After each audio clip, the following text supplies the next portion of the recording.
Hey fam, welcome back. I'm Teresa Von Regan, and today we are going to make 5-star guacamole. Welcome to my paradise on the Von Regan back deck. This is a must-have recipe for you. In making guacamole, it's so important to have the right tools. This is the perfect bowl for your avocados. I have 6 avocados in here, and I searched and searched for years for the right bowl to fit the guacamole, and I finally found it. So the link is in the description below. And lastly, I have a spoon and a fork, which we'll use in a moment, and of course, all my ingredient cups. As you know, guacamole starts with a base of avocado. So in this bowl are 6 peeled avocados and cut in half and left whole.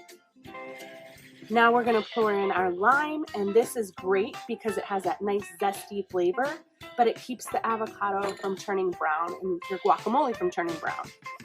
Then we're going to add in the spices, and this is cumin and cayenne pepper. Cumin's a nice Spanish ingredient, like a Spanish spice, and cayenne pepper is a great spice that gives you a little bit of a punch. If your kids don't like that punch, you can take that ingredient out that has that heat.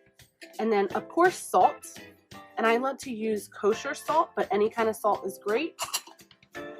And everything goes better with garlic. So we have about 6 garlic cloves chopped up finely.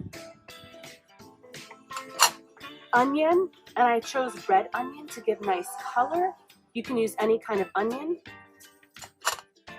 And good tomato, some fresh summer flavor, and look at that beautiful color. And I chose my ingredients carefully to give color, flavor, and heat. Cilantro gives that nice flavor, so a generous amount of cilantro. I love cilantro from my fresh herb garden. And every guacamole goes better with chili or jalapeno. And I have some green chilies from a can, but you can also use fresh jalapeno. Now that we have all the ingredients in the bowl, the best way to mix this is to first use a fork and just fork your avocado a little bit to separate it. So you're going to fork each half, and you can use the side a little bit to mush it, but you don't want to mush it too much because you want your guacamole nice and chunky. Next, you're going to take your grinder and just grind it up a little bit, but not too much. Too much mixing is going to make your avocado too mushy.